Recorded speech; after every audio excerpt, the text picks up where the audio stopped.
All right, what's up, guys? We are back with another episode, and this week I think we've actually got a really fun episode. We're going to talk a little bit about how weight possibly impacts different generation styles of paddles, have an update on the Selkirk shoes after a week, talking a little bit about the CRBN Waves, also the SixZero Black Opal, though don't get your hopes up too much. We're not going to go super in-depth on that, mostly the information we're allowed to share, and we'll give you more thoughts later on. I'll kind of explain that more later. And then we're also going to talk about why don't control paddles and all court paddles get recommended more. I actually think there's a big reason for this, and it's probably not the reason that you're thinking. So we're going to talk about that. And then in the kitchen, talking a little bit about a pickleball book I've been reading, and we have a little game, and I've got some more homework for you guys, which leads me perfectly into today's question of the week. Who did their homework and who didn't do their homework? If you have no idea what I'm talking about, you're not a loyal follower. You didn't make it to the kitchen. Guy sounds like an angry principal. Okay, but for real though, the people who made it all the way to the end last week, a bunch of you were tagging me on Instagram. I'm not even gonna tell everyone what it was. If you didn't make it, you didn't know. Props to whoever did it. Yeah, I mean, there were a lot. There was a lot more than I was expecting. Good on all y'all. One guy went and bought 3. That's crazy. I was like, that's like what I do. Yeah, exactly. Hey, I mean, it's smart. So here's my question. For all of you that went and bought one, if you bought it and you went and used it, what did you learn? Did you learn anything? Did you film any games? If you didn't film any games, that was kind of the whole point. You kind of just gave away what... Well, that's fine. That's fine. They'll figure it out. But anyways, yeah, let us know down in the comments what you learned. And I do want to talk about this a little bit because I realized I had a lot of people message me and say like, okay, but where should I put the tripod? I actually get this question quite often. And here's what's funny about it. At first, I was like, I don't really understand the question. I was like, just put it in the corner of the court where you can see the whole court. But what I realized is there is like 2 ways you can look at this. There's filming the game or a game, which is beneficial. But then I realized that people were probably also talking about like, if they're drilling, where should they put the camera? And that's where I was like, oh, okay, this might be less obvious. So if you're filming games and you're trying to improve, I just recommend put it in the back corner of a court. Most courts are big enough. And if I'm using my iPhone, I usually just set the lens to 1x. I don't personally use the 0.5. I think it's too wide for when you get to the kitchen and it's too hard to see. Sometimes, some courts you might have to do that, but I don't usually do that. So if you're filming games, that's what I'd recommend. If you're drilling, I think it depends a lot on what you are trying to learn about yourself. For example, this week for Chasing 5-0, I've been filming a lot of my third shot drops. And I would film this from like 3 different angles. I would do one that's like at a 45-degree angle in front of me, one that is parallel with me from the side, and then one from behind me. The most important one in that was probably the one parallel with me to the side, because what I wanted to know was where I was making contact, where was the ball at the apex, and from parallel, that's going to be the easiest spot to see. And then also, am I doing anything weird with my wrist? So it kind of depends what you're trying to figure out. But I think with drilling, it's pick whatever shot you think is kind of busted or you need to work on. Find some angles that you think would best show that shot and the potential flaws. And then when you watch it back, you can often just like look at it and go, oh, wait, what the, like, why is my arm doing this weird T-Rex thing? At a bare minimum, I would say 2 angles. One from the front and one from the side. That's the bare minimum. I mean, always you can get, usually if you're only limited to one, I'd say in front. But if you're trying to work on something, let's say third shot drives. Yeah. From the front and see where you're how you're contacting the ball. And then from the side to see, is it parallel, whatever. So those are the 2 most important, I'd say. Also, one thing I often do, especially if I'm filming in slow motion, 120 frames a second or 240. If you're drilling, that's where I think filming in really slow motion is helpful. For games, don't do that. You only need I'd recommend 60 frames a second, 30 is fine. But games, do normal speed. Drilling, you can do super slow motion, so you can see things a little bit more clearly. But what was I going to say about that? Something with drilling and super. I just totally lost my train of thought. Camera angle? Yeah, it just completely slipped. I don't know. When you're drilling, it's best to pick a shot or two and just be like, okay, I'm going to film it from a couple angles and see what I can get from this. And then even if maybe there's a pro that you like, you're like, okay, how does that pro hit this shot? Mm-hmm. Maybe find some examples, and then you can just kind of honestly, I think people's bodies and brains are probably smarter than they give it credit for. Like if you look at someone and you're like, I want to mimic that, I don't think you're going to get it perfect immediately, but I think you'll see a pretty clear difference from what you do and what they do, and you can kind of figure out the adjustment you need to make. First of all, you just need to know what you're doing. Because a lot of people think their body is moving in a certain way, and it's not. So that's why filming yourself is so important. But you're spot on where, I mean, depends on what type of learner you are, right? Some people are audible learners. Yeah. Some people learn by reading. I'm a very visual learner. So any sport I've played, I mimic people. So players I really like, I will watch over and over and over again and just try and copy what they do.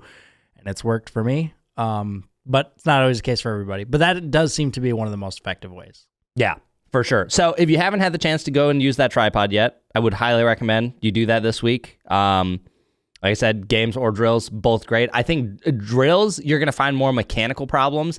Games, you're probably not going to find as many mechanical issues, like stuff from the baseline and maybe the midcourt. You can see that like, oh, I'm standing straight up, but you're probably not going to see like paddle angle. What did I do with my wrist? It's probably a little harder to see those things.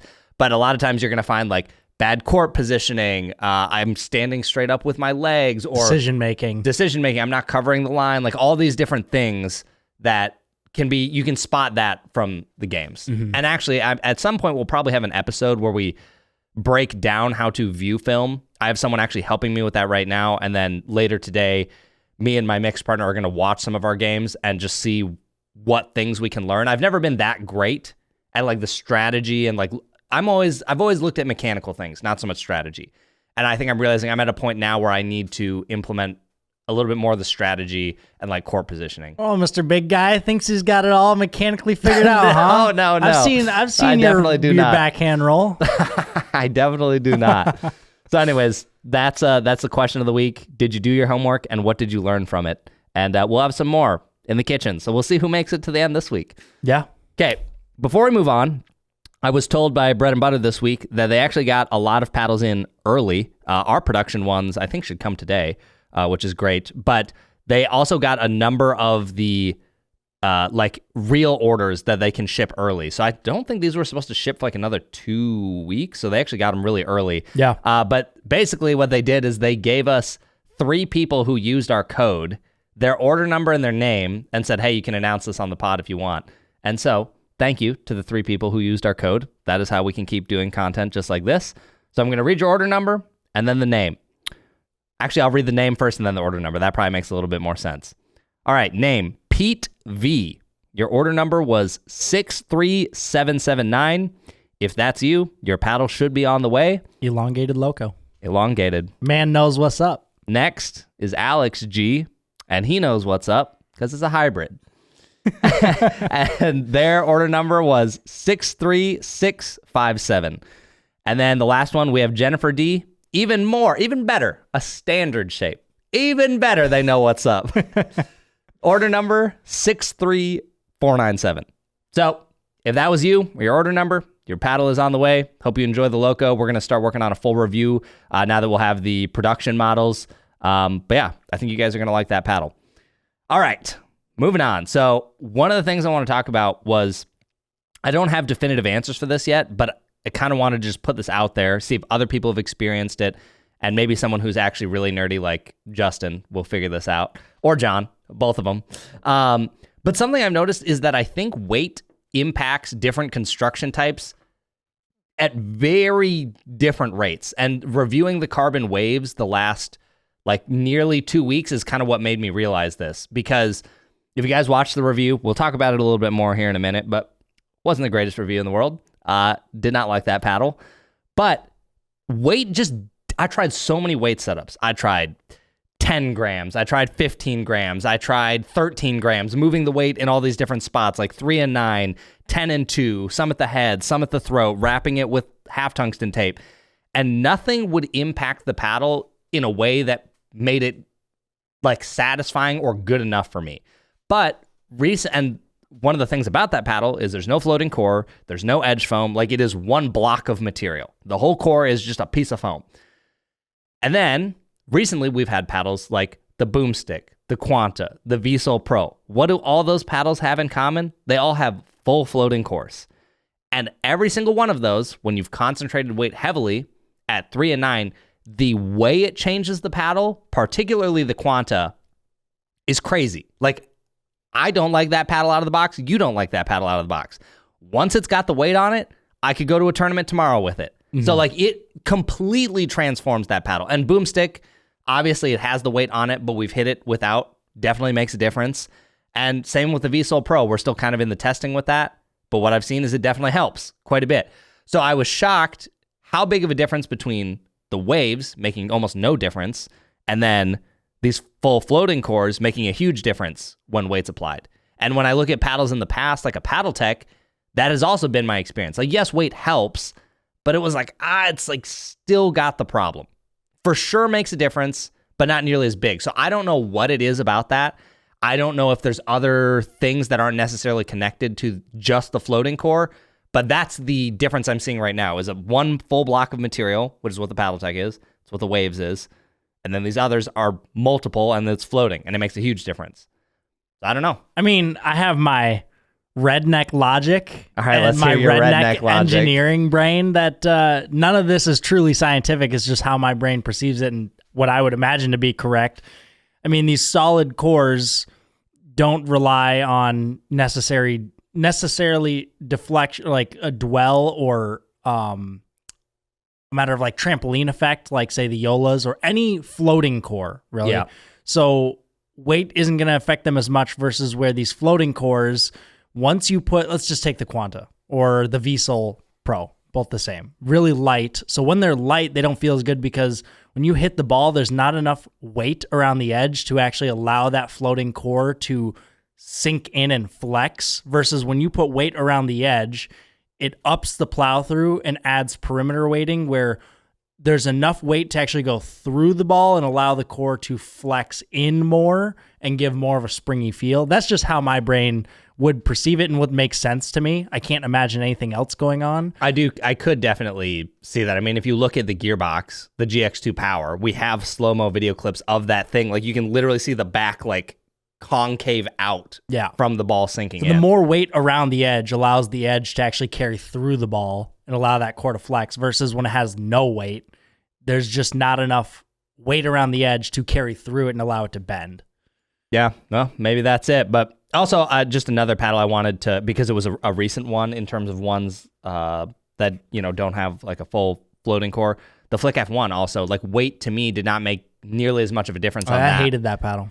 Yeah, it just weight didn't do what I felt like it needed to. So it's just a very interesting thing. Like that doesn't mean that construction of paddle is inherently bad, but it was just surprising how much weight did two totally different things. Like for some of those, I felt like it did borderline not much. And then others, I'm like, oh, wow. Mm-hmm. I took a paddle I hate and now it's amazing. Yeah. So just thought that was kind of fascinating. So Justin and John Q, I expect a full report card next week on your podcast about this. If this isn't in a Nerd Town or a John Q deep dive, I'm going to be really disappointed. So just know, I'll be watching. Okay, next up. So we talked about the Selkirk shoe last week. That is the only shoe I've worn this week. I just had a bit of an update. Isaac's already shaking his head if you're watching the podcast. I saw it. Your ankle's broken, man. Your ankle needs to be studied. It's made of rubber. Okay. Before I get into this, I want to be clear that what I'm about to talk about probably impacts very few of you. However, I know there are people out there that are a freak like me, and you have the same issue as me. So, the side of the shoe, what the heck? Oh, we just had, I don't know why that light just went out. That was weird. Whatever. It doesn't really affect much. Yep, we don't need that light. That's only like the 4th time that's happened this year. Anyways, the side of the shoe. So, I drag the side of my foot. I have pictures of this. I don't know if I can find one to put in the pod. I was going to say, try and find one. I'll show them how broken your ankle is. What happens is basically when I am brought out wide on a dink, particularly my backhand, I will step with my left foot and then drag my right foot, like very lightly, but my foot goes almost sideways. 90 degrees. Like, yeah. It turns over. And then I drag it. So if you're watching the pod, you can see that basically I already almost have a hole in the Selkirk shoe, and actually, if you're watching and not just listening, and you can actually see his shoe right now, this isn't even really the side, it's almost the top of his shoe. His foot is almost upside down. Okay, look, I drag my foot too, but I don't drag the side of my foot. I don't know how this happened. And I know there are other people. I've seen pictures of Catherine Brento doing one this. of the only people I know I know. that does this. So basically, I already almost have a hole in these shoes. I can pretty much guarantee that by next week, I will have a hole in this. So if you are someone like me that drags the side of your shoe a lot, just know that this is not the most durable area on the shoe, clearly. But I will say, looking at the rubber, I've done a ton of ladder drills in the last week. I've played a lot of pickleball, and the rubber's still looking great. So rubber seems fine, but just be warned that the side of the area where you probably shouldn't drag your toe like an idiot. That's just fabric.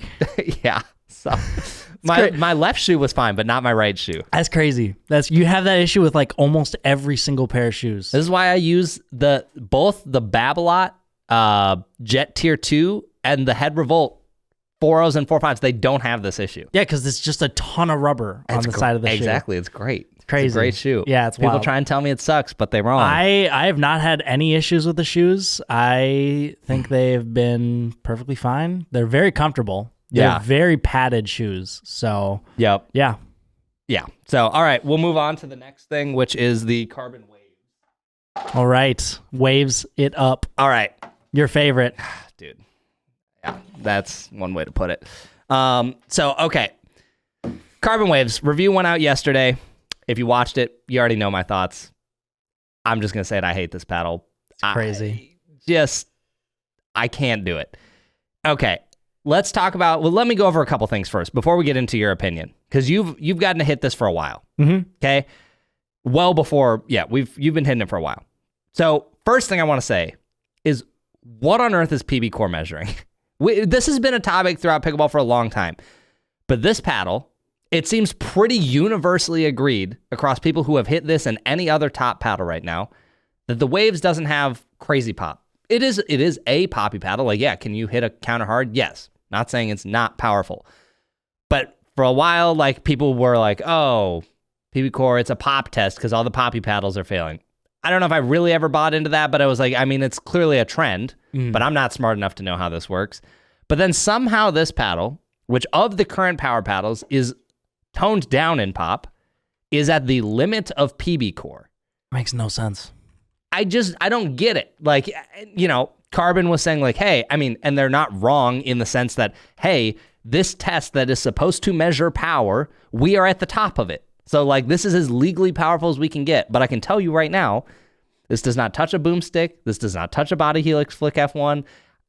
I don't even think it touches a loco.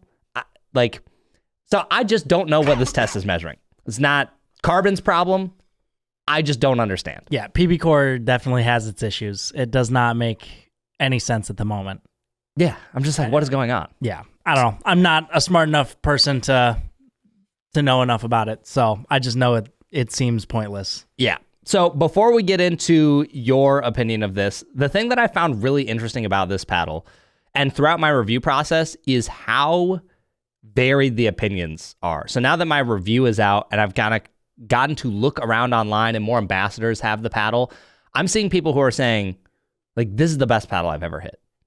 This is the only paddle I want to hit. I don't know how someone could dislike this. And then you have someone like me who I was ready after day 2 to put this thing down and never pick it up again. But I still went through the full week and a half. After day 1. Yeah, pretty much. But so whenever I see that, first there's 2 things. Whenever I have an immediately overly strong reaction, negative reaction to a paddle, I'm always okay, am I off today? Is it the paddle, or does it need weight to change? So all 3 things of those went through my head as soon as I didn't like this paddle. So I'm okay, what's wrong? Something's kind of weird here for me to feel this negatively. And then so you go through the things, right? Okay, I drilled more days, not me. Then I would try other paddles. Okay, I'm playing amazing with those paddles, so probably not me. Tried weight. Weight didn't fix it up for me. So I was okay, that's not working. Let's try more weight setups than normal. Okay, went through that homework. Still didn't fix it for me. And you just go through all these things. So then the last thing, and I have no idea if this is the case, take this with the biggest piece of grain of salt you've ever had in your life.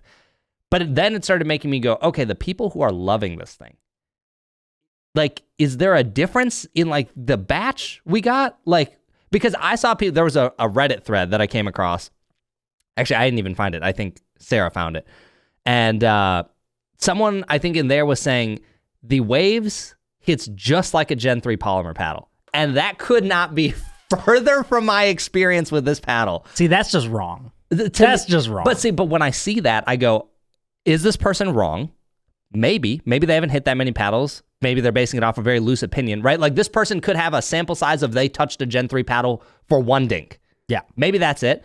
Or maybe they have hit a lot of them and maybe their paddle's different. Because I'm like, that is so opposite of me that I'm like, I don't know what is going on. Yeah, but you know, and we've hit enough paddles to know that they're built so extremely different that it's not you. That's just such an extreme opinion that it's not right. The only thing... There's no way a paddle built like this, just from batch to batch, can feel that drastically different, right? That's what I would think too. And the main reason that I kind of discarded that thought or theory is just because all 4 of the units we had played the same. Yeah. So it's not like one was this bazooka Gen 3 monster and then everything else was what I've been hitting. So that kind of made me go, okay, like... But in pickleball, I just don't rule anything out. Like, we've seen some crazy stuff with paddles, so I'm just like, what is going on here? But anyways, personally, don't think it was any of that. But I will say I was just surprised to see how shocking the difference was in some opinions. Mm-hmm. Even after I posted my review and talking to some people, there'd be people who were like, dude, I'm right there with you. Literally everything you said, couldn't agree more. Then I'd see people who are like, sweet spot, for sure better on the Waves than the Genesis. And to me, that is like mind-boggling crazy. Like, it wouldn't even be a question that I would take a Genesis over this. I wouldn't even hesitate. Yeah. So anyways, people know my opinion. I want to get into your opinion a bit because you've liked the paddle. Mm-hmm. You tested it. You've gotten to test it early. I've been hitting it for a long time. So before it was even announced. Yeah. So you had a lot of time on it. And I think basically what I want to pick your brain on is, so you definitely liked it throughout that time, but as time's gone on and we've had these other paddles come out, where does it sit for you now? Like, how do you feel about the paddle now with the current market?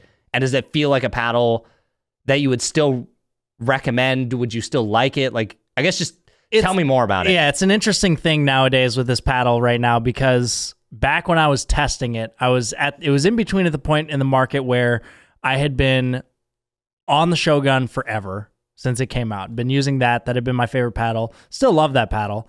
But as I've been getting better, playing higher level games, playing a lot more, I've been wanting more power.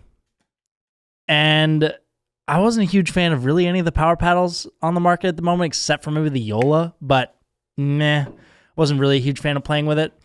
And I had started testing the Waves. One got sent to me, prototype. And I loved it. It was the craziest paddle I ever hit. Insane power. Spin was, the biggest thing was spin. I value spin almost more than power. If I can shape the ball, the paddle's a winner. That's what I value a lot. So when I saw how much I could shape the ball on drives and stuff, because I can swing hard. I can hit any paddle hard. But not every paddle I can shape it and keep the ball in if I'm swinging hard. So when I saw that, I loved it. And I started using it. I had started playing more games, drilling with it. It had quickly become my favorite paddle. And anyone who goes back in some podcasts, I had said, there's a new paddle that I'd been loving, want to use, can't really say much about it. It was versions of the Waves, and I seriously loved it. I had a few other versions sent to me, one that was supposed to be a production unit, basically the exact same as the production unit. And that's actually what I played the Wisconsin Challenger with. Still loved the paddle, and it was great. But this is all before any of the full foam floating core paddles came out, i.e. the Loco, the Boomstick, Quanta, Wiesel, any of those paddles. So before that, it was by far my favorite paddle. The Waves was at the top. Granted, I didn't really like it that much until I put a decent amount of weight on it. Once I put weight on it, I agree with you where it doesn't affect these paddles as much as if you put weight on the Quanta, the Wiesel, the Loco, but it did definitely improve it, and I liked it more. What areas did you, I actually can't remember, where did you put weight? I actually put like a 7-inch strip starting at the top of the throat up to the side, like to the half gram? To 1 gram. Okay, got it. I put a decent amount of weight on it. So it bumped it up to, I think my swing weight on that unit was around 127. But it didn't, the balance point must have been low because it didn't really feel that heavy. And I don't know, resets felt easy with it. The sweet spot was good. I loved that paddle. I've hit with the new actual production units, and something does feel slightly different. It almost feels more muted and slightly less poppy. So I wasn't a huge fan of that. Now, going back to all these floating foam core paddles, I think if you're looking at the Waves inside of a vacuum, it's amazing.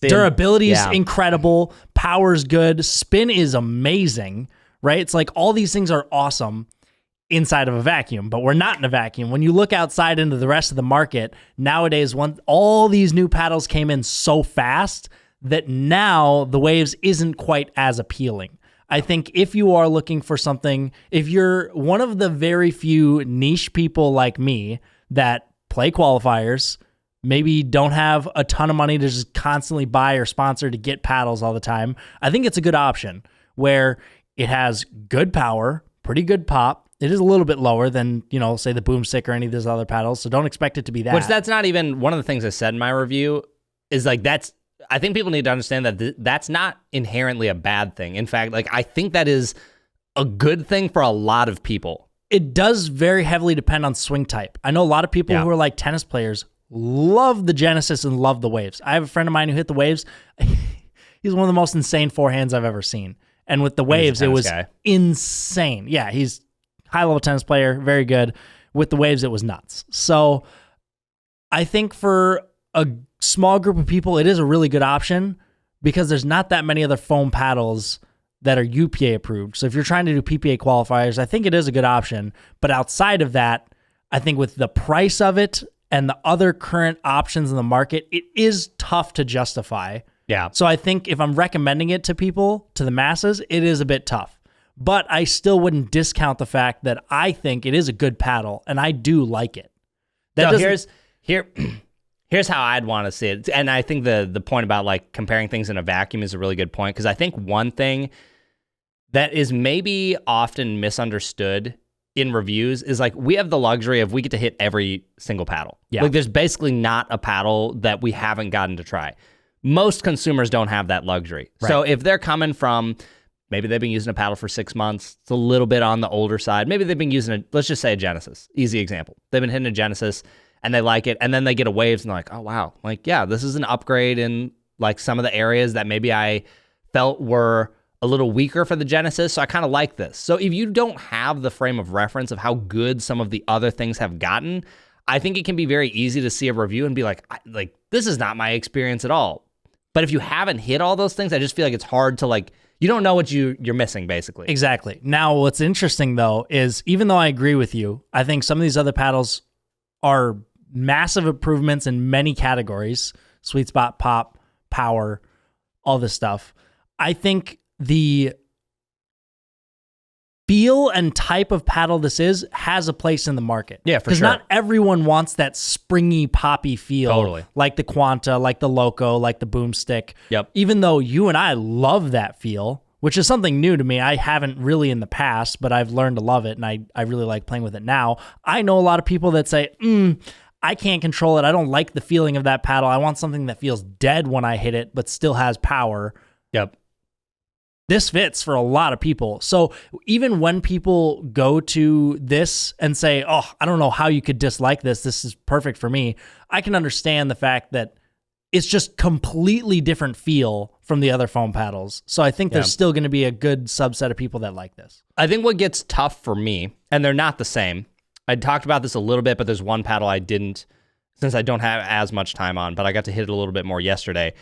Two paddles that I think are in the neighborhood of the Waves in terms of feel and power and pop profile are the Honolulu J2FC Plus and then the new Vatic VSOL Power, the orange/red one. I was playing that yesterday, and it reminded me a lot of a Waves in the sense that it's a lot more muted. It's a lot more like kind of dead feeling, and it's like a little harder to feel the ball, but it felt like you could kind of swing through more. Mm-hmm. Which is like kind of what I feel like the Waves gives you a little bit. Is like maybe it makes you feel like you can swing through more. And I also felt that way about the J2FC Plus. So while I don't know that they're definitely not one-to-one comparisons, they're not the exact same type of paddle.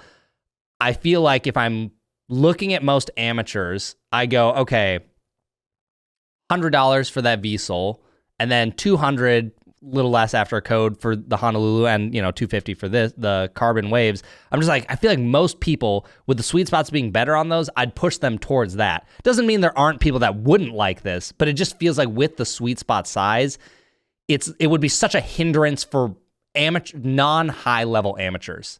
Yes. To me, the only way I feel like I'm looking at this paddle is like higher level guy. Not because, oh man, it's so hard to use, but I'm just like, dude, you got to hit center consistently.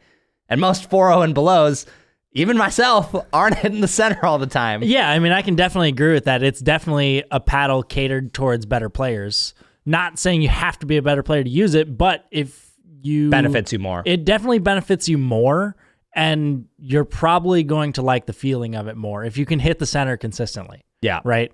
The great example is, look at Jay DeVilliers.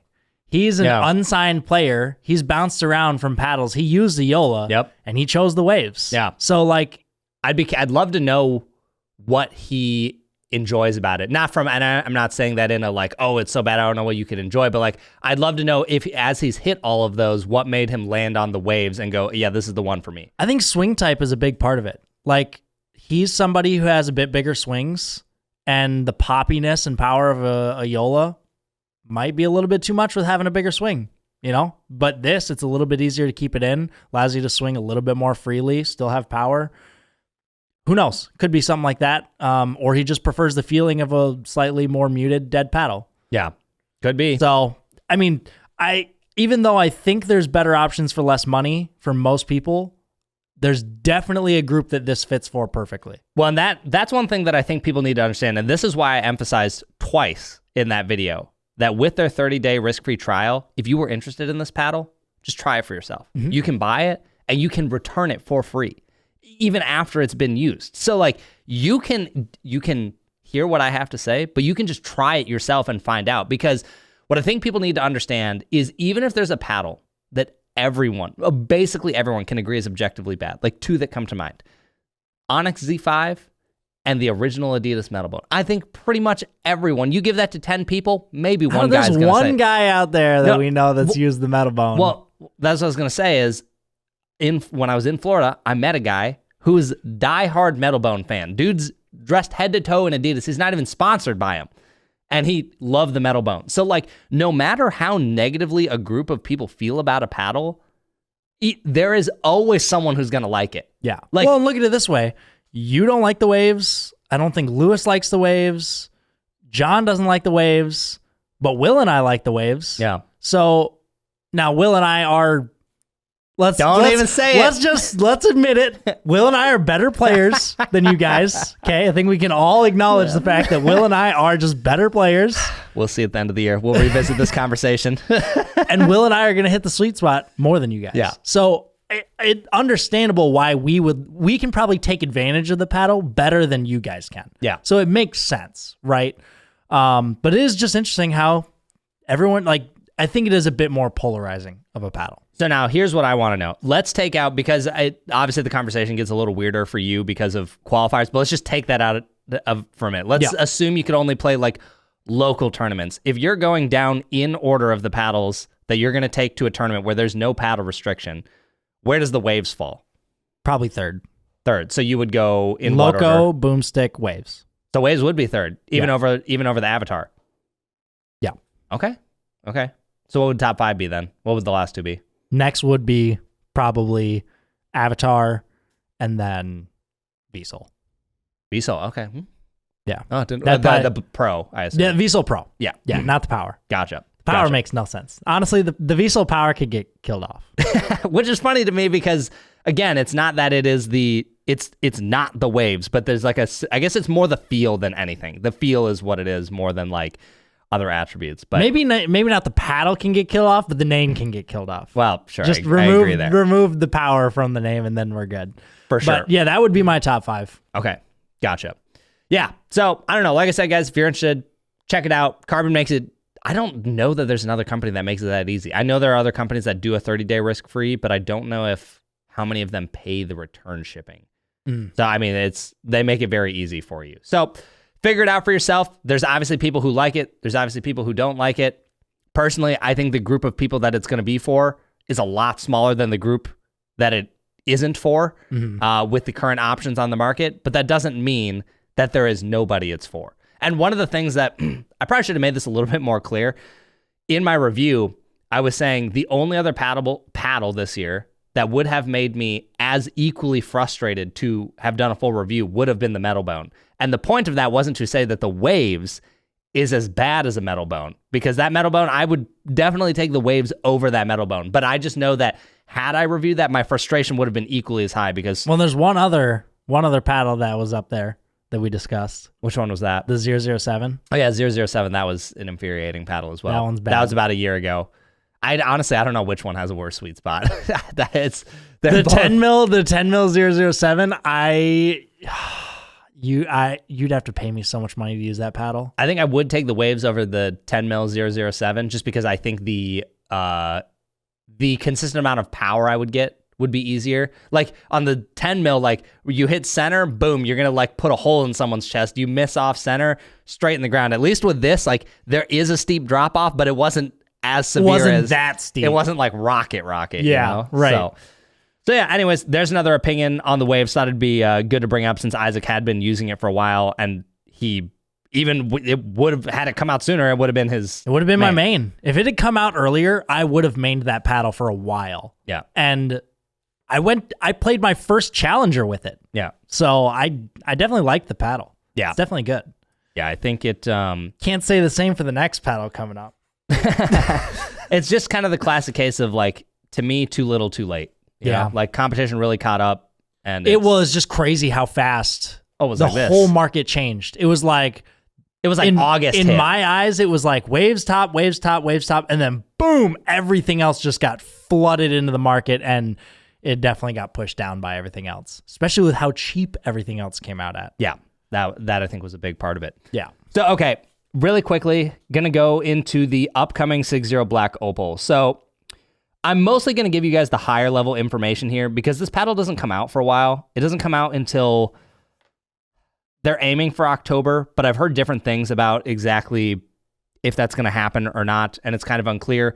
Aizec and I have had, like, we finished a session, and then we, like, hit it for maybe 10 minutes, kind of back and forth, and then I had another time. So it's kind of one of those things that I want to form a better opinion on, especially since it's not coming out immediately. And it sounds like maybe there's a small break-in, like the way John described it is not how I would describe it. So I want to hit it more before I like really figure this thing out. But okay, let's get into it. Release date, aiming for October. Not positive if that will happen. What's new? So the biggest thing by far that I think the people will care about most, and this was when I left the SixZero tour in June. This is the thing that I was probably the most excited about, and that was their diamond tough texture.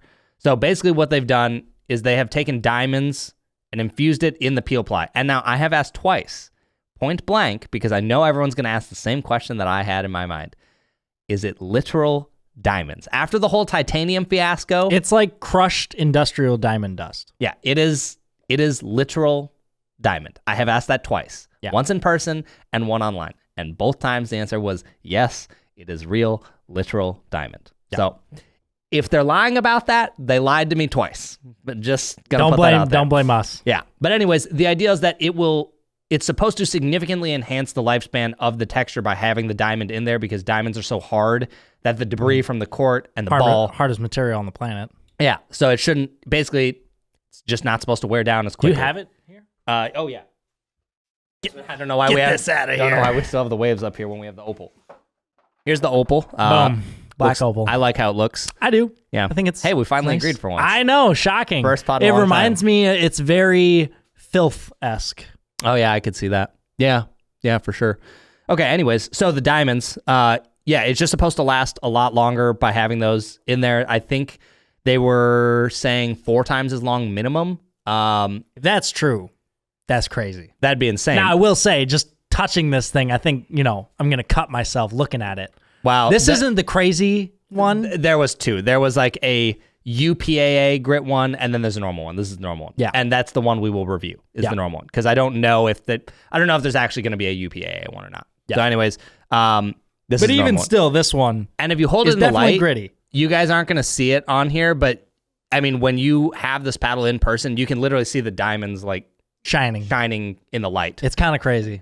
So yeah, it's supposed to last longer. Obviously, we'll need more testing, but I think one of the things that's going to be interesting about this is if you take a texture like Infinigrit, which has been interesting. So I've been testing the boomstick. Unfortunately, the one that I have been beating up is officially getting retired because the edge guard came loose. So the performance dropped. So I don't want to play with that one anymore. So I've switched to a new one. Just try gluing it.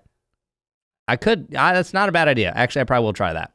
Yeah, that's a good idea. I will try and glue that. Yeah. But one of the things I've noticed with Infinigrit, and I think Selkirk has even said this themselves, is there's definitely a wearing down, like initially, where you're going to feel like a smoother spot. Their claim is that after that initial, just kind of like how with peel ply, for the first like couple hours, it's amazing. And then like you chop off the peaks and now it gets a little smoother. I think Selkirk has said the same thing for that. So I can definitely tell when there's a smoother area. It's supposed to steady off. And it's supposed to, just stay and then you're there. supposed to clean it. Yes. So, I have noticed that on mine. There's definitely a smoother area in the center. If I go down by the bottom of the face, I'm like, oh yeah, it's definitely rougher down here. Same. So we'll keep you posted as it gets tested more, if I go to a new one or if I can just glue the edge guard back on the old one and keep running spin tests on it. But I think the thing with Infinigrit is by having that wear down, one that just immediately, if you're just a normal consumer, let's say you don't follow any of this, you're like, it's smooth. Smooth means bad is how everyone interprets things, right? So with this, I'd be very curious to see if we still notice a wearing down in that area. And then the other thing that I think in terms of adoption that would probably make people a little bit more on board is like Infinigrit reminds people of spray-on grit, which spray-on grit has had a very bad reputation for a long time.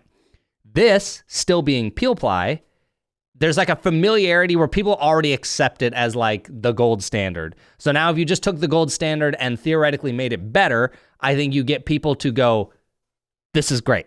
The best.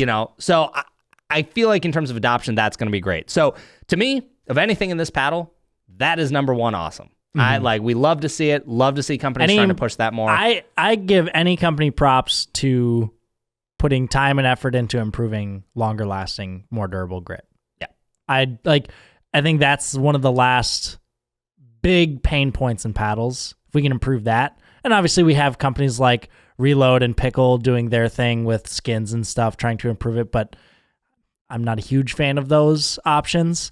But anything from the factory on the paddle to improve grit and longevity, big props. So even though Infinigrit might not be the best, I do think it's solid. We'll still need to test it more. I give them props for doing something different. Yeah, for sure. And one thing I just want to talk about that you mentioned there, because I think... let me just go to their website quick. But PIKKL skins? Yeah, I'm pretty sure those are officially out, right? They are. Yeah, the PIKKL Pro skins. Yeah, oh yeah. So they're on their website. So here's what's interesting about these PIKKL Pro skins. We'll just talk about this really quickly. So they did some skins a while ago, didn't get the greatest spin. Now they've covered the whole face of the paddle. They were heavy, and they weren't the best. Yeah. So now, basically what they've done is they've done like an oval cutout, kind of like around here if you're watching the pod, but it's just an oval that kind of covers the sweet spot and a little bit more. 70% of the paddle. Yeah, that's probably about right.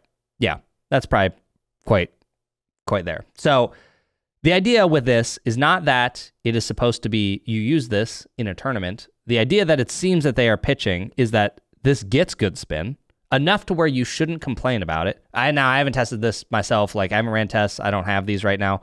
I might have to get some. I've hit a good handful of versions of them. Sure. And so you put it on, and the idea is to protect your current grit, peel it off for like a tournament or something, and then you have the grit that is legal for the tournament, because you aren't supposed to be able to use this skin in. Is that what their marketing says? Is how they want you to use it? Yeah. Because I thought they had a video. From what I'm aware of, is I thought and I could be very wrong. I know UPA is definitely not approved. UPA was very against it. Yep. But I thought that it was going to be fully USAP approved for USAP tournaments. Perhaps on their paddle, but you wouldn't be able to put it on like a black Opal. Yes, is what I meant. Just for their paddles. Yeah. Yes, if you're talking about putting this on other existing paddles, that's definitely different. But I'm talking specifically the PIKKL skins on PIKKL paddles. I'm not 100. I wouldn't quote us on that right now because I'm looking at their website and looking at the skin. Like I don't see a thing that says USAP approved on it. Yeah, and I feel like and that could be something they're in the process of getting. Correct. I want to say that I've heard that, but again, don't take our word for it. So I'm looking, since I don't have them, but they do have some info on their website. They are saying that a stock paddle at 8.09 ounces and then putting the skins on it, the skins bumped it to 8.35 ounces. And then for the swing weight, it went from about 116 to about 120. So about a 4-point bump with the skins. So not huge, but definitely noticeable. You could notice that, but I think that would be tolerable for most people. Assuming you weren't at your limit already of what you could handle at a paddle, 4 points is not the end of the world. The only thing I'd say about it is 4 points is enough where I wouldn't want to consistently play with something at that weight and then remove 4 points and have to play a tournament. Because that's enough to make a noticeable difference while playing where I wouldn't feel comfortable. And one thing that I think about too, that you could think about this as is maybe it's less of it's for the tournament player and maybe it's just for the recreational player. Definitely more of a huge sell to a recreational player. Because if you think about those people, one, you probably just don't really care about those things, right? You're like, 4-point swing weight bump, don't really care. Just want my paddle to last a long time. Okay, buy the skin, slap it on a foam core. Might last you well over a year. Yeah, I mean, like, it might just keep going. Yeah, if you get a foam core paddle, play with that for 3-4 months, grit wears out, you spend whatever, $20 or $25 or however much these are. Or even just put it on right away.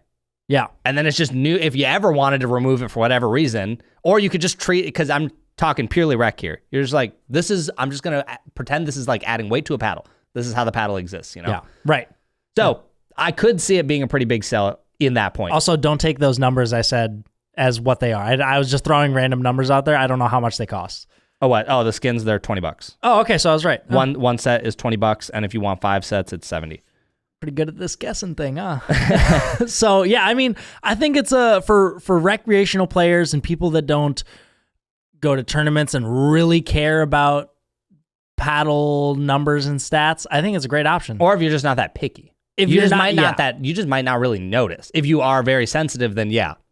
But it's an interesting thing that I'd be curious to kind of test myself and see what I think. But that is another, like, maybe I'd love to see more companies do what SixZero's doing. But what I think people also need to understand is that I feel like people have this expectation that textures should last a lifetime. Mm-hmm. Like, they should just never wear out. You don't have that expectation in tennis. Not going to happen. Yeah. You restring your thing. So, like, we can say 4 times longer, but I don't think we're ever getting to forever. No, it's not possible. I just don't see how that could be possible. So, whether the solution is you protect your existing grit and remove the shield, and eventually you wear the paddle down, but that extends the life, or it's something like SixZero where it does just last longer. The only way to make something that would theoretically last forever is to have an entire material covering the face of the paddle that is a harder density than A, the ball, which we already have, but B, the aggregate that the ball picks up off the court. Yeah. That's the only issue. So in theory, I guess it's not impossible, but it's highly unlikely that we ever see that. Yeah, for sure. So anyways, enough about the pro skins, but I just thought that was a good thing. Rant. Yeah, good thing to bring up. I think that's kind of an interesting thing. And if you guys listening, if you want to comment and let me know what you think, is that enough to convince you, like, yeah, I would put this on my paddle to protect my grit, or is it not? Curious what you guys think. I'm currently in the I don't really know. I'd want to see it, but it's interesting. Yeah. Okay, back to the Opal here. So after the texture, which is awesome, hopefully that all holds up. We will be testing that. This is not an EPP foam core. I believe SixZero is saying it's an aerospace core. Everything is aerospace. Whatever that's supposed to mean. Yeah, whatever that means. And I will give them some credit here. I believe the Opal, they said, is based on, so many of you aren't even going to know what this video was, but what was this, 2 years ago now? I think it was 2 years ago at Worlds. SixZero had an event, and they had a prototype of a paddle, and it was the 43. It was a gearbox killer. When the Pro Power elongated, that thing was crazy. Was like 135 swing weight tank. But dude, let me tell you, I was gonna put a hole through somebody's chest with that thing. It was terrifying. Wild paddle. Good luck keeping it in the court. It was crazy. So, but I mentioned that because 2 years ago, that is the core that is in this. That's what they were working on. Yeah. So this has been in the works for a long time. And I wanted to say that because I thought it was interesting that they had a form of a full foam core or, a foam core before a lot of that happened. So just wanted to give some props there because I thought that was interesting.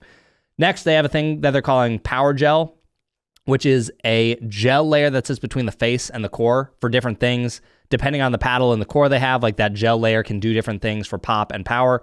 Thought that was interesting because we haven't seen anyone do that. Unknown what this actual gel material is. Yep. Just some kind of gel. Something. And then they also have another gel that they're calling shock shield that they put in the handle. Basically, it looks like they kind of drilled out 3 areas in the handle and then put some foam in there. They're just saying that's supposed to help with vibration dampening. Don't know. You'd have to have a paddle with and without it to really know how helpful that is. But it's in there. And then this is also interesting. They had something called a carbon light frame, which is a frame around the edge of the paddle, but not like a thermoform paddle. It's like a literal frame. Yeah. I think John actually may have shown that. I can't remember. But so you can check out one of his videos on it. But I thought that was kind of interesting because it's just different from what we've seen out there so far. Yeah. And I believe he said that all of these, or nearly all of these, maybe not the core, I'm not sure, but all of those are patent pending. So that'll be good for them if all of those get granted. But, patents in pickleball are kind of an interesting thing these days. Anyways, we can't share images yet of how the whole paddle is like constructed and all the different layers. But I will say, looking at it, it is one of the, I don't know if most impressive builds I've ever seen is the right word, but there's clearly a lot going on in this paddle. When you see that like expanded thing, I'm like, okay, this is like different. Yeah. So they clearly took their time. Like I said this after the factory too, but like clearly they've not been sleeping. They've been working. There's this, and then there's also the new Ruby Pro. Yeah, Ruby Pro's upcoming as well. Yep. Yeah. So that'll be, I don't think that one, the Opal is probably, would be more exciting to people because it has like more interesting things going on. But the Ruby Pro, from what I remember hitting it in China, it definitely was no slouch. Yeah. So that's a paddle. I've hit the Ruby Pro a good amount, and I actually like the Ruby Pro quite a bit. Okay. Yeah. Can't quite say the same for the Black Opal, but we'll see. I'll be curious to see your opinion after you've hit the one with weight. I don't think it's going to change much, to be honest. I think the style of it is not what you like. This is the Waves for me. That's crazy. This is I mean, when we were hitting it, when we talked about it. Yeah. I couldn't wait to put this thing down. I hated this thing. So your Waves is my Black Opal. That's crazy. That's crazy. Yeah. So the large overview thoughts that I'll give on the paddle are that, so I haven't gotten to watch John's whole video. I just saw people in Discord talking, and then I messaged John because one of the statements I guess that got said that I thought stood out to me was that John would put it above a boomstick, below a body helix. And as someone who's been using a boomstick for over a month now, I was like, that isn't such an insane statement. Is or is not? Is. Yeah, I was like, no way unless his unit is drastically different. Well, I asked him. He said he has 2. And he said his first one that has probably 10 or 12 hours on it broke in. And it changed. It got louder and changed. I thought we were over this, man. Can we just... Guess we'll see if it slows down or not. Yeah. Hopefully it does. But so I was like, okay, that checks out. I was like, I already think it's a pretty powerful and poppy paddle. I just wouldn't have put it above a boomstick. Definitely not. Even after I put weight on it, I wouldn't have put it above a boomstick. So keep in mind that there may be that. But yeah, it's a very flexy is probably the word I would use, and very like a big spring is kind of what it feels like. Like if it's got that loud thunk.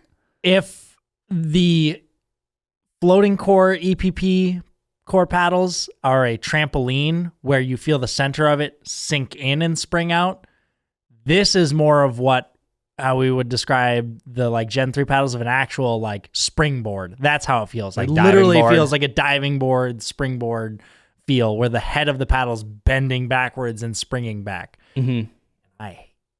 Gross. Yeah, I guess you're not a springboard type of guy, I guess. No, it's disgusting.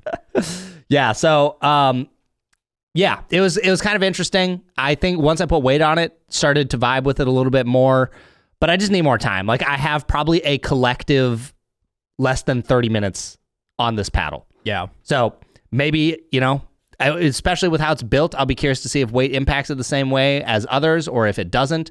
And also, I think we were mostly given information about the Opal. So I don't have as much off the top of my head for the Ruby and possibly some other stuff. But I believe the Diamond Tough texture and a lot of things are going to trickle down into other ones. So I think what'll be great for them, and kind of the vibe I'm getting is that basically it's like, hey, we'll have all these technologies and we'll spread different ones.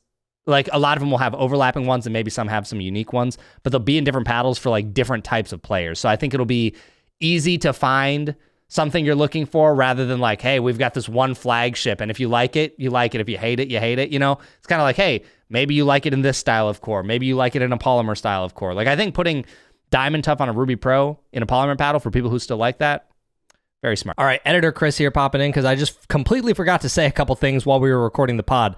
First, the Black Opal will be $250 when it launches before a discount code. The Ruby Pro, which is what we were just talking about, will also launch pretty soon.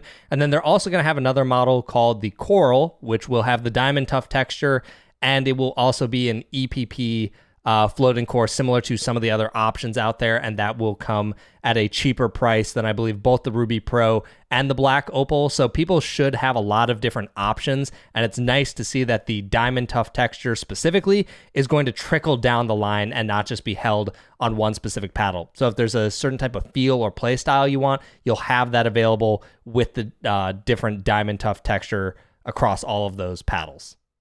Yeah. Don't just put that in one paddle, you know? I totally agree.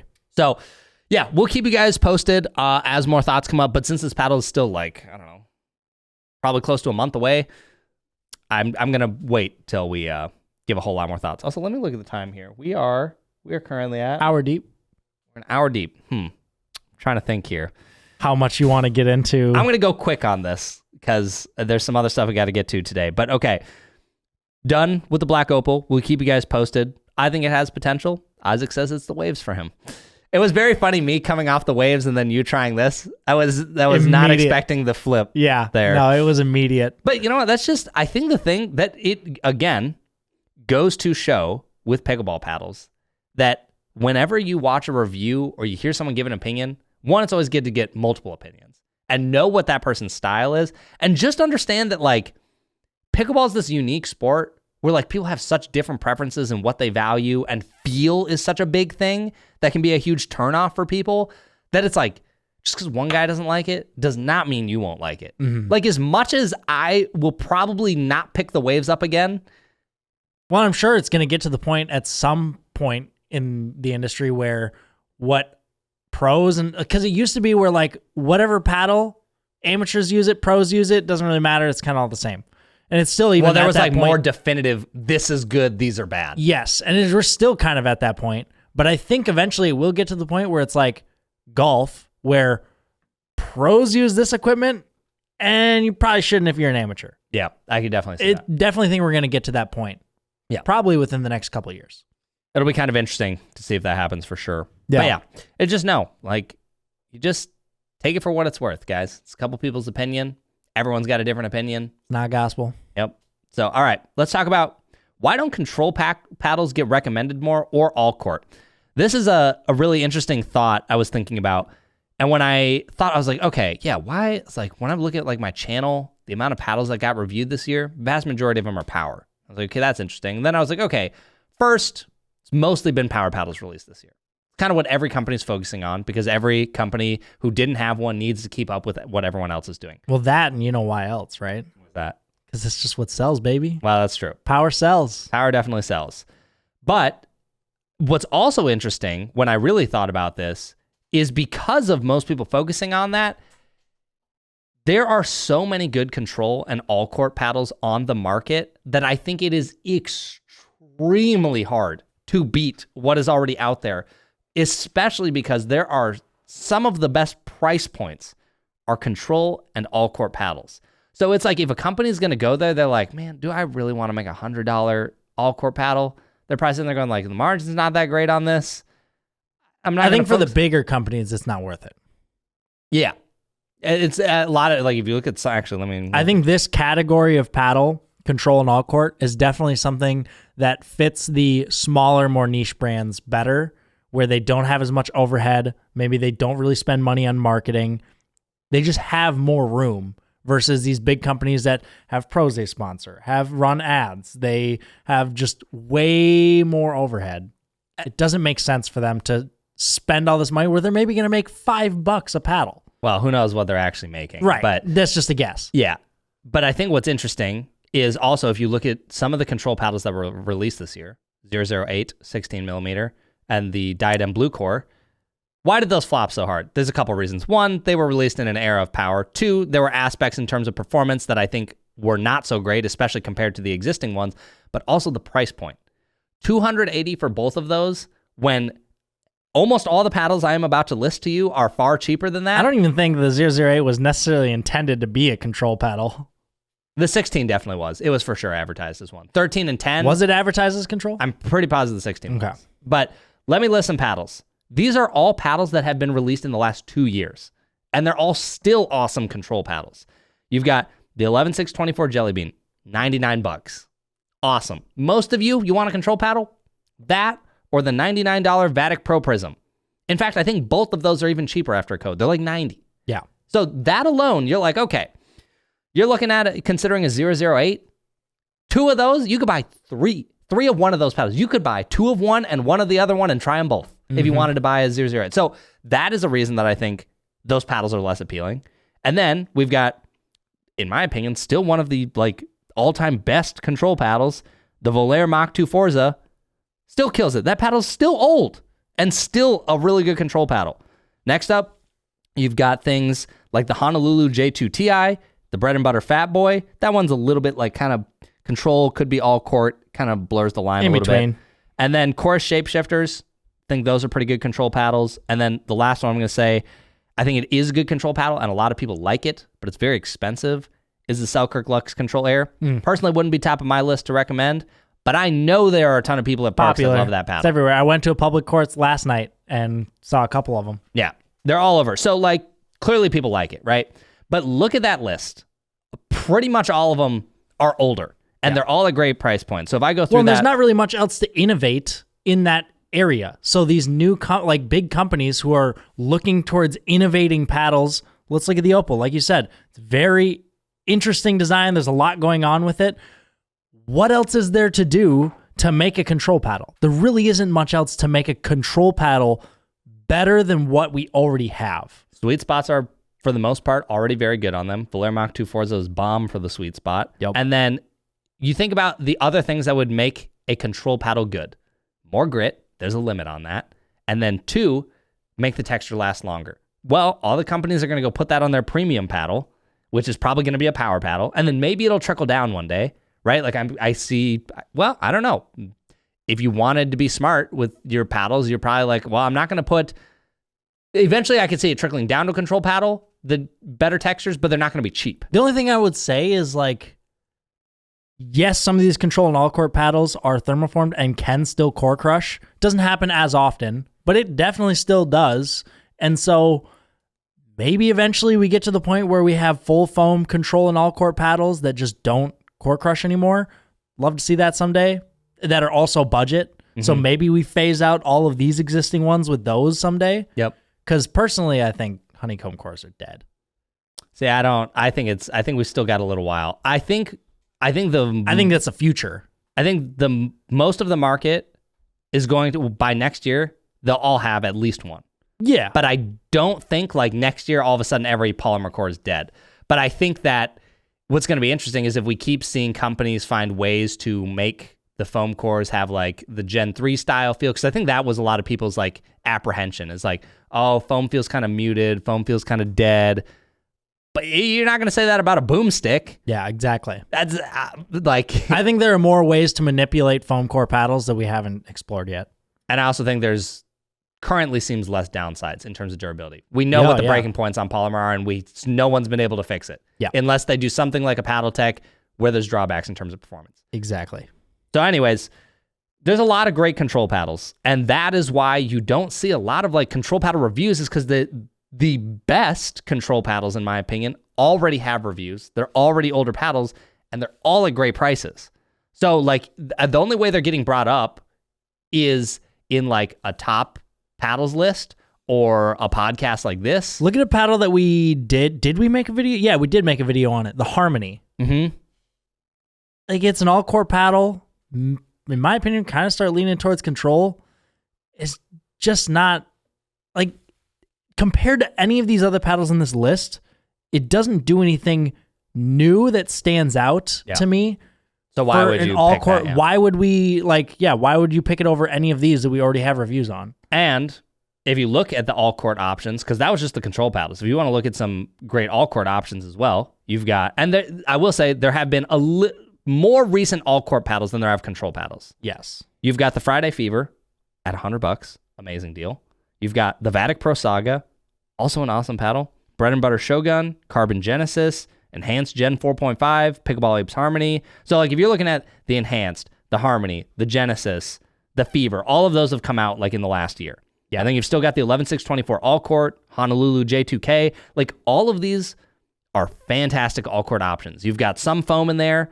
You've got some Gen 3 style. You've got some Gen 2. Like you've got a wide mix in there at varying price points, all the way down from $99 to $280. So I just think, again, all court is going to be one of those areas that, while I don't think it's impossible to stand out, and I definitely don't think that category is dead, nor do I think control is dead, I just think it doesn't get talked about because the good paddles, they're already out. Mm-hmm. Maybe people need to bring that up more, right? Maybe like we as reviewers need to do a better job of like letting people know that those options still exist and are good. Because just because it's old doesn't mean it's bad. Look at the Prism. That was like 3 years. Best control paddle or budget control paddle for 2 years. Yeah, 2 years or whatever. Like 2 years and it still was at the top of the list, right? Yeah. So like just because it's been around does not mean it's phased out. Yeah. For any of these. Yeah. They're still all good options. Like one of my top favorite paddles is still the Shogun. Been around for a while now. Yep. And definitely in terms of tech is old. Still love it. Yeah. So I just wanted to bring that up because I think it was if you're not super deep in paddles, you're probably just like, man, everything's power. This year, like power, holy cow. Because it's all companies are interested in making right now. Yeah. Especially the big companies that are innovating. Right. And it makes sense, right? You know, everyone's been hounding companies for, like, this is a consumer problem. Everyone, that's what they're asking for. Ever since one company broke through with power and pros got a hold of it, every other pro complained about not having it. So now their companies need to make it. Totally. So those are all some great options, guys. They're all out there. They're all at awesome price points. Don't overlook it just because it's old. Yeah, seriously, ton of awesome options. Yeah. Okay, we're at the kitchen now. Okay. So got a couple things I wanted to go over here. First thing I wanted to say, as I've been doing this Chasing 5-0 series, pickleball has probably been the most enjoyable to me that it has been in a long time. And it's not that pickleball was not enjoyable. I was still enjoying pickleball, but I think this has given me a new appreciation of like looking at the game and having something to look forward to, because I have always been a little bummed that I haven't really had the time, which was self-inflicted. Like I could always made time, but I would have rather do reviews and other things.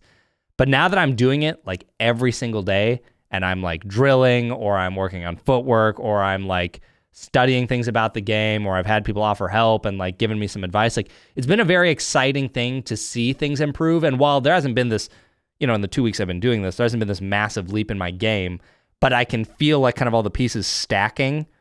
And I think it's like a new thing for my mind to be like, oh, this is fun. We haven't done this in a long time, you know, where everything's just been like paddle. So I just wanted to say that. I think it's been really fun, having a great time. But the next thing I want to talk about was this book. I've actually had this book for a long time.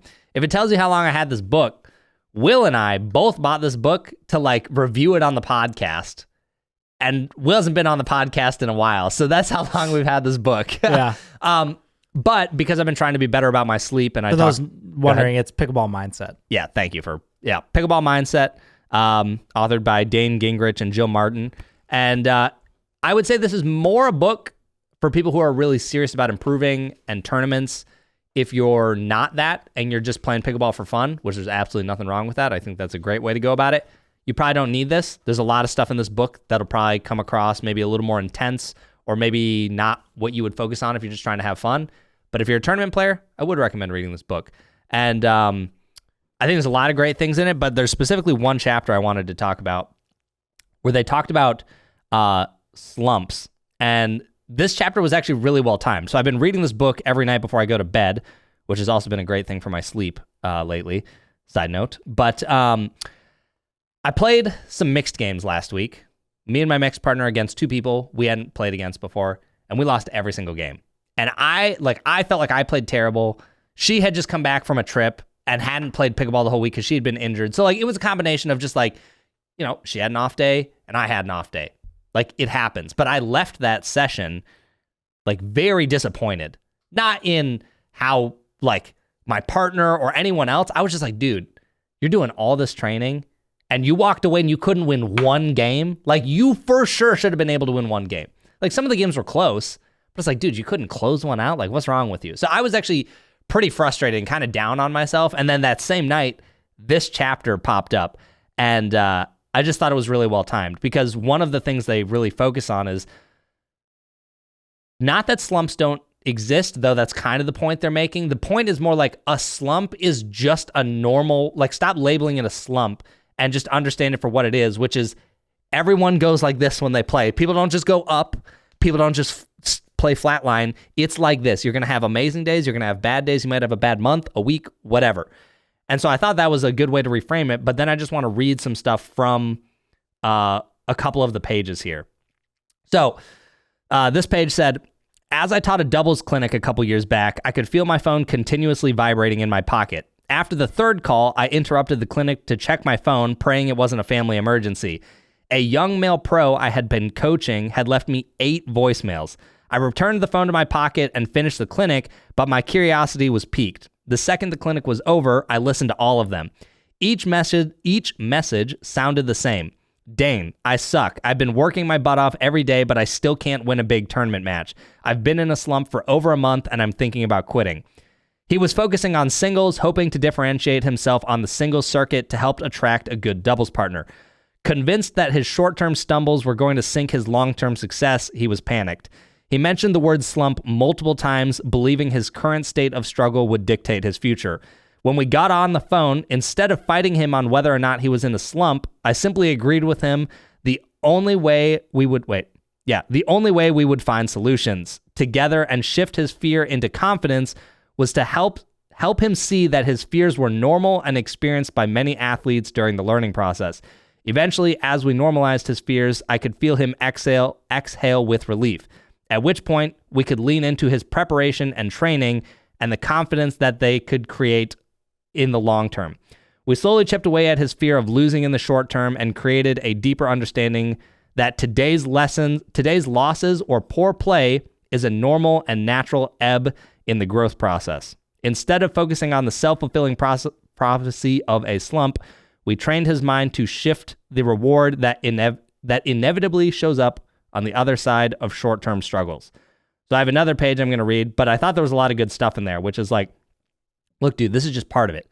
Like sometimes you're going to bomb out, you're going to play a tournament horrible, you're going to feel like you wasted all your time. That's kind of how it felt. Like I was like, dude, I've been doing all these footwork drills, I've been drilling these like certain mechanics, and it was like, dude, what, like, why'd I suck so bad? It felt like nothing worked that day. And then the next page, which was much shorter, was just unconditional confidence is anchored in preparation and training, which directs the mind's focus toward what can I do now and away from past performance or future outcomes. They are the ultimate variables within your control, not only shoring up your physical game, but battle readying your mind. If you have left no stone unturned in your preparation, the very knowledge of your exhaustive training will help effectively manage your on-court reactions and decisions. So to me, I'm reading that and just going like, look, there's only a couple things you can control. And that is how you show up, how you react, and how you trained. You could go to a tournament and you could have the crowd mocking you. You could have horrible weather. You could get a ball that you hate. You could have your paddle could break that day. Like there's so many things out of your control. The only things you can control are those things. And anything after that, you just got to let it go. And it is what it is. And so as I was reading this, it was just kind of like reassuring of like, okay, look, first, that's normal. If you're learning new things, it's going to be hard to implement.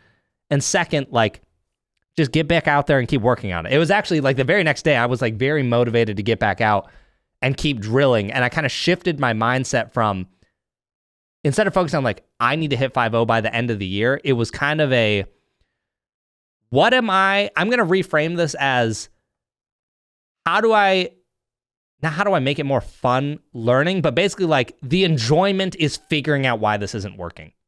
Why is this third not working? And when I kind of reframed it that way and started looking, I was like, oh, this is actually kind of fun to unpack. Like, when I do this with my wrist, it does this. Well, it's more of a problem-solving thing, like a puzzle. And it made it more fun instead of like hinging everything on like, dude, you have to hit 5-0 by the end of the year. It was like, it doesn't even matter. That may just happen by having fun with these other aspects of working on your game. You know, like ladder drills have actually been very fun for me recently. They're super exhausting, but I kind of just enjoy doing them and learning the different patterns. And so I don't know. It was kind of fun just to reframe it and think about it differently. So for anyone else who's been in a slump, good way to think about it. And we've all been there. I've had many. Every time I feel like I've gotten... After your last tournament. Yeah. You were like, bro, I suck. Yeah. Oh, I was pissed after the last tournament. I was done. We've all had that. Yeah. But it's funny how like every time I've had a stretch of time in a period where I'm like down, not playing well, that's the time when I actually see again a noticeable improvement. Yes. After every time I'm like, geez, I can't make any improvement. I'm terrible. I'm not playing well. Shortly after that, once I get through it, that's when I see more improvement afterwards. So just fighting through it and still training and playing and just, like you said, doing everything you can. That's really ultimately what matters. And there was I'm going to try and pull this up here. Where's this archive? I reposted an Instagram story the other day, but I think it's relevant I here. saw that. It's, are the results I am expecting aligned with the habits I'm following each day? And I think this is kind of a good wake-up call. Again, a lot of this is more for tournament people, but like when you think about being disappointed from a tournament result, which I've had before, and particularly in the past when I've been disappointed, if I had this question in front of me and like really looked in the mirror, I would go, yeah, if the result I wanted was a gold, the habits I followed did not align with that. Yeah. Like I did not train enough, blah, blah, blah, like didn't put in the work. So sometimes you also just got to look in the mirror and be like, yeah, I didn't actually put in the work. I maybe thought I did, but I didn't. Mm-hmm. And so like right now, like I know I'm putting in that work. Whether or not it pays off, I don't know. Honestly, I'm not going to say I don't care. I do care, but I just know that ultimately it's out of my control. I could show up to every single one of these PPAs and have a qualifier 5.8 sandbagger in my 5.0 bracket. And that means I'll never get a gold because I'm probably not going to beat that guy. That's out of my control. So it's just kind of like, whatever. It is what it is. We'll see where we are at the end of the year and focus on what we can do. Yeah. So good way to look at it. I just thought that chapter was really good. There's a lot of other great chapters. Might even unpack one about being a good partner next week. Because I thought there was some good stuff in there as well. But yeah. Anyways, we'll move on past that. And we've got a little game. Yeah. 120 almost. Oof. All right.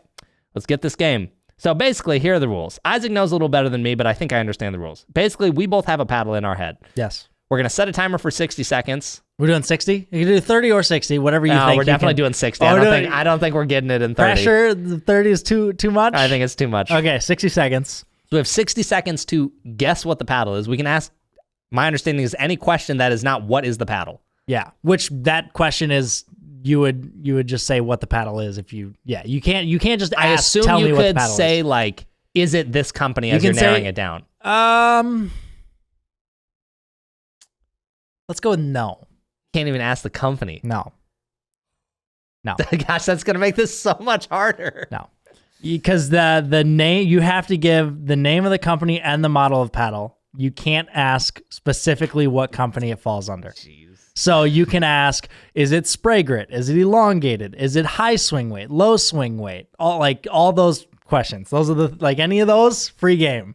And then you gotta give an answer. All right. Well, I'm making you guess mine first this week since I've always. You're making me go first? Because I've always had to go second or first. Dang. Okay. So yeah, you get to. So okay. Are you ready? Hold on. Let me get my. Okay. I think I'm ready. Ready? Yep. All right. 3, 2, 1, go. Is it elongated? Yeah. Okay. Does it come in all three shapes? Yes. Is it peel ply? Yes. High swing weight? No. No. Is it the Quanta R3? No. No. Okay. Is it high twist weight? No. Would you say it's needs weight out of the box? Yes. Yes. Is it the Vsol Pro? No. Diesel power. No. Okay. Is it UPA approved? Yes. Oh, it is UPA approved. Is it the Waves 1? No. Waves 3? No. No. Okay. Is it, this is tough. Was it made this year? Yes. Is it the boomstick? No. That's high twist weight. Is it though? GX2 power. No. No. 2 seconds. Flick F1. No. Dang it. What was it? Franklin C45. Ah, gosh, dang it. Oh man, I was coming up to that one. Shoot. I learned some. I'm glad you went first because I learned some great things that I'm going to use when I do mine. Dang it. That sucks. Wow. I guess it does come in all 3 shapes. Comes in all 3 shapes. Low twist weight, low swing weight. Yeah. Heel ply. Okay. All right, let's see what you got. All right, here we go. Here, I'll man the timer. Okay. All right, you ready? Yep. 3, 2, 1, go. Is it UPA approved? No. Only USAP. Does it come in all 3 shapes? No. Is it elongated? Yes. Is it peel ply? Yes. High swing weight? No. Is it over 120? No. Bread and butter Shogun? Nope. Did it come out within the last year? No. Did it come out within the last 2 years? No. Oh my gosh. Was it made before 2022? I think so. Oh, dude, what other questions can I even ask? Have we reviewed it? Not a dedicated review, but it's been on the channel. Within the last 2 years? No. Was it a first impressions? No. Was it a podcast? No. What? You got 2 seconds. Dude, that's so hard. I did. Okay. You wanted to do this in 30 seconds? To be fair, I did make this one really hard. What was it? The Franklin signature. Wait, I did a review of that. We did a full review on the Franklin signature? No, the sorry. Ben Johns Franklin signature? Oh, sorry. I was thinking the SDK. I was thinking the SDK. It's been in some videos. Wait, did I ask peel ply? Yeah. What did you say? I can't remember. Did I say yes? I don't remember. I can't remember what you said. That's not peel ply, right? No, okay, that's what I thought. That's the OG spray. That's the OG, yeah. Yeah, that game is very hard. That one, 60 seconds. I might have made that paddle a little bit. That was a difficult one. I'm not gonna lie. I did think you were gonna get this. You were getting really close. I was coming up on it. Yeah, that was gonna be one of the next ones. I wonder if anyone in the comments got that. Yeah, seriously. Really Yeah, impressed. if you were playing along and did you get either one? Probably not the Franklin signature. That one was. No one was. I probably should have. Probably should have made some rules. It probably should have been paddles within the last year or two. Dude, the minute went by so fast. Dude, a minute is not a lot of time. No, a minute is so quick. I could see like 2 minutes, and that would still be tough. Oh, yeah. I probably should have had better questions prepped. Because all I could think were your questions after I was like scrambling. I was like, yeah, yep. Oh, geez. That's a fun game. That one's tough. Yeah, we'll have to do that again sometime. Definitely. Okay. Homework. Got some homework this week. More homework. For those of you who didn't film a shot, I expect a comment on next week's pod about what you did, what you filmed, what you learned, what you did to fix it, what type of shot even. I'd like to know what type of shot you used to fix it. And then here is... Oh, go ahead. Another piece of homework. What is one thing this week? You don't have to comment this. You could save this for next week too if you want. But what is one thing this week you could do to be a better partner in either rec, training, or a tournament? One thing. Like specifically for you. Not just saying like for everyone, but you specifically, what is something you could do better? Let me know next week. Yeah. I was going to say hot take. Everyone who's drilling certain shots and working on things are working on shots that they should not be. Wait, how did you, where did this hot take even come from? What is it? It just popped into my head. How do you even know? Because everyone I talk to, like, oh yeah, I've been working on drilling my backhand flick or my roll or shots like that, where I'm like, okay, realistically, how many times do you get to hit that in a game? Okay, sure, but wait, why is that a bad thing? What if you want to have that shot? One of your best shots is a backhand flick or a backhand roll, I feel like. Yeah, just because it's one of my best shots doesn't mean that everyone needs to be working on that. I think there's people focus on the fun, exciting, or kind of sexy shots that look really cool, like Ben Johns hitting amazing. That's what he's known for, right? Or JW. But y'all should be working on your drops, dinks, resets first. How do you know You can't 80% even of get- the people weren't going to say drops? How do you know they weren't going to say drop? That's what I'm doing right now. Come on. I'm just saying, we don't know. I don't remember the last time I talked to somebody that they were like, oh yeah, I've been working on hidden or my dinks, my drops, right? Those are the things that people should be working on that I feel like most aren't. I will say, before we wrap this up, Could be wrong. as I was going through some PB Vision games the last couple weeks, very interesting looking at the how long the average rally is in each of my games. So yesterday for mixed games, the average rally was 6. Then I went back to some other games, and the average rally was about 8 balls. Surprised I actually made it past your duper. Jeez. What's crazy though is when you think about 6, you're like, and I'm sure this is very similar across the board. I have to imagine as you go down, it gets obviously even shorter and shorter. But it only emphasizes even more how much you should work on those first handful of shots. Serve, return, third shot, fourth shot, fifth shot. Look, we might not even be at the kitchen yet in those first 5 shots potentially. So like, Well, because realistically, the third is the first opportunity besides your serve where you get to do something either aggressive or advantageous with the ball. And the fourth for the opposing team is one of the first shots besides the return where you can put pressure on your opponents. So those are, I would say, third and fourth are some of the most valuable shots. yeah, for sure. When I completely agree. started getting up into the higher levels, I started noticing that I was getting stuck in the midcourt because my opponent's fourth shots were better than what I was used to. So that was what was like, I needed to work on my fifths because fourths were starting to get so much better. So work on your fourths. Yeah, for sure. So, all right, there you guys go. We'll catch you next week. Boom. Peace. Thanks for listening.